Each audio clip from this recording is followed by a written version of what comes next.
ধারাবাহিকভাবে মিথ্যা তথ্য ও গুজব ছড়ানোর বিরুদ্ধে ক্ষোভ ঝেড়েছেন জাতীয় নাগরিক পার্টির এনসিপির যুগ্ম সদস্য সচিব ডাক্তার তাসনিম জারা।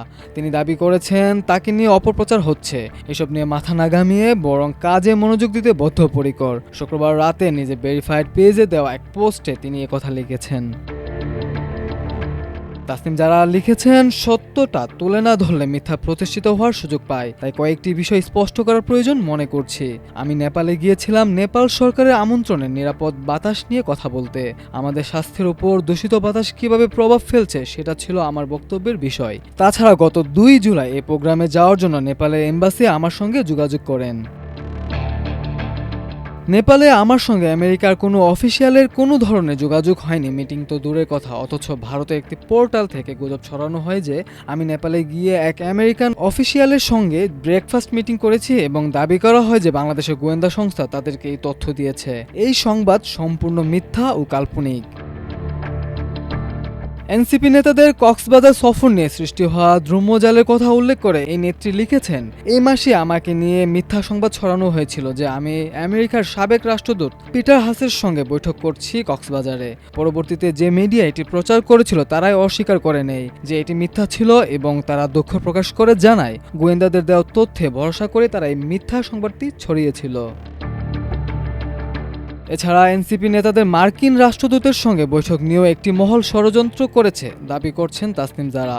11 আগস্ট আমাদের পার্টির একটি বৈঠক হয় মার্কিন রাষ্ট্রদূতের সঙ্গে। সেই বৈঠকে আমাদের পার্টির আহ্বায়ক সদস্য সচিব, আমি ও একজন যুগ্ম সদস্য সচিব যোগদান করেন। এটি কোনো গোপন বৈঠক ছিল না। আমরা এই প্রেস রিলিজের মাধ্যমে সংবাদটি প্রকাশ করি। জুলাই ও আগস্টে মার্কিন রাষ্ট্রদূত বিএনপি ও জামায়াতের সঙ্গে একই ধরনের বৈঠক করেছেন, অর্থাৎ এটি ছিল রাজনৈতিক দলগুলোর সঙ্গে নিয়মিত কূটনৈতিক কার্যক্রমের অংশ। কিন্তু আমাদের বৈঠকের সময় একটি সংবাদ মাধ্যম গোয়েন্দাদের দেওয়া একটি ছবি প্রকাশ করে, যেটি আমার পেছন থেকে তোলা। দেখে মনে হবে আমি নাকি গোপন কিছু করতে যাচ্ছি, অথচ বিএনপি বা জামায়াতের বৈঠকের ক্ষেত্রে তারা এমন কিছু করেনি। প্রশ্ন হচ্ছে, আমাদের গোয়েন্দা সংস্থার কাজ কি দেশের নিরাপত্তা নিশ্চিত করা, নাকি মিডিয়ার ফটোগ্রাফারের ভূমিকা পালন করা ও উদ্দেশ্যমূলকভাবে কুৎসা রটানো? রাজনীতিতে নতুন শক্তির উত্থান পড়বে এমন ষড়যন্ত্র হয় উল্লেখ করে তিনি আরও বলেন, জুলাই ও আগস্ট মাসে অন্তত 3 বার একই ধরনের মিথ্যা প্রচার হয়েছে। 3টা ক্ষেত্রেই গোয়েন্দা সংস্থা উৎস হিসেবে এসেছে। আর এসব নিউজ ছড়ানোর ক্ষেত্রে প্রধান ভূমিকা রাখছেন আওয়ামী স্বার্থ সংশ্লিষ্ট মিডিয়া। তাদের উদ্দেশ্য স্পষ্ট, একই মিথ্যা বারবার বলে তা সত্যে পরিণত করার চেষ্টা।